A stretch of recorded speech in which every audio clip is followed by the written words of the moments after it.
if we took you, Kai Whiting, and somebody gave birth to you again, but you're in a different country. Horrifying scene, but anyway. So, so now you're born in India, right? Okay. You're not going to be who you are right now, right? You're going to be somebody completely different, right?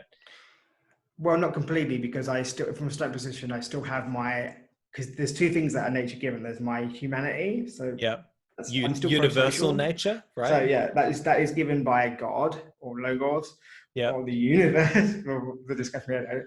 And then I have characteristics that are given by the Logos, God/universe. So I still have some traits that are given to me, so I can still. And then it's not like that are unique to me necessarily. So Stoics never say, like Cicero doesn't say, oh, only Kai has this, or Epictetus, only Kai has this. Now they'll say, like, for example, Kai is gregarious, or Kai is particularly inclined towards the virtue of justice, right? So he has this sort of characteristic that is not necessarily that is not universal to everyone, but it's not unique to him. This is like this one of the fragments. So there's the individual who has humanity, which is universal, and then his or her characteristics, which are not universal to everyone, but are universal across humanity. Right? If I'm pro-social and I'm what they would call neurotypical, as in I fall within the range of a normal human being with functions, and I could even if I was not neurotypical, but I could take medicine, I would basically adjust to the bell-shaped curve. So from a Stoic perspective, there's two of those roles. So my circumstances and my choices that would be different if I was born in India, right? So that's the interesting thing about that fragment of the soul from the Logos that Will puts it very nicely with the daimon, and he talks about being purus. That you have that you have some part of you that's individual, but there's some part that's part of the whole. So that's that tension that we find, and then where we have to be virtuous through those four roles that we're given.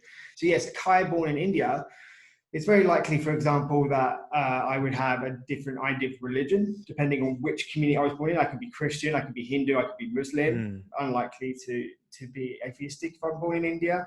I have a very sort of different view on like socio-economic systems, but that depends. Am I wealthy? Am I poor? Am I rural? So even if it really would depend on India. But yes, there would be certain things in my culture that would change who I am. Definitely. I probably wouldn't like things like tea, English style tea, as much as a more of a Indian style tea. I might have a lot more milk and a lot more sugar in my tea, right? And then I might really like Bollywood and not really like Hollywood as much, because I've grown up. My parents, I imagine, took me, and I was there in the cinema for 3 hours at a time. I might be very averse to public transport because it doesn't work so well. So I might have a view that everyone should have a car. I might have some different health conditions because I live in a more polluted area. So yeah, there are certain things from a Stoic perspective. I'm just talking from a Stoic perspective, not really a sociological one. Yes, there are elements of Kai that are different, but there are elements of Kai that are the same. Right? Well, okay, you've set me up for the question, because this is exactly what I want to talk about, right? So we've established that if you're born in a different country, you take on completely different parts of yourself that are simply a result of the culture. And I'm sure that Will, you can talk all about that as well. But my question is simply this. So Seneca said that we have two things that are always ours and nobody can take them from us. That is our universal nature, and that is our ability to act virtuously, right? So my question is, if you take you out of your country and you're born in another country and you take on all these different traits, right? How much of your culture is actually you? That's my question, because like if I'm born in a different place, but then I grow up completely differently and I'm a completely different person, is that me, right? Or is the me what the Stoics may have talked about? Hey, when we talk about the pantheistic sort of view, it's like, is the you the soul, right? That doesn't change no matter where you're born, but that's your traits, right? The things that you're naturally inclined towards. But then the culture is something, I almost feel like the Stoics' perspective on this, and you guys can probably correct me on this, is we have nature, which we accept, and then we have culture, which we are cautious towards, right? So so that you've got to have that balance there, right? What do you think? Like, how much of your culture is actually you and is something that you should, I don't know. It's a rough question. It might not even have an answer.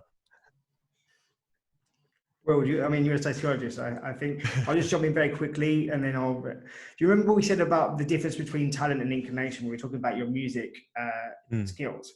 So you would still, somewhat you could say you still have the inclination to play music if you were born in India, but the type of music you would play would be different. Or if you were born in such an impoverished household and you were never able to play an instrument, you might still be inclined to listen to music or really appreciate music, because you have that natural inclination from a Stoic perspective. Yeah. But you never ever fulfilled it. So that would be where I draw the lines of nature. I have the characteristics that I'm inclined towards.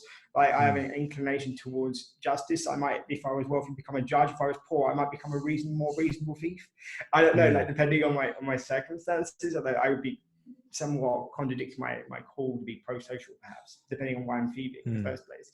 So I might be like the honor among thieves, right? So like I can still have that inclination, and just how it made itself manifest is different. But I'll let Will, because this is more your expertise, answer that more fully. Yeah, totally. Well, I would say that the part of you for the Stoics, which is always you, is not going to comprise much of your social surroundings. In fact, I think across many of the ancient thinkers in that regard, you'd get this real aversion to letting that define who you are. It would more be a matter of how you were responding to each of the different contexts in which you were presented. Yeah. And you get those discussions in Seneca about when he journeys into more peaceful or more busy or frantic environments, and the discussion is about how tranquil he will remain in the relative, quiet of the countryside versus in the more urban environment. And so, in that regard, I suppose the Stoics and sociology are doing quite different things. In that, sociology is very interested in how we are shaped, and indeed, they'll talk about our social nature as being part of this collective consciousness in a way.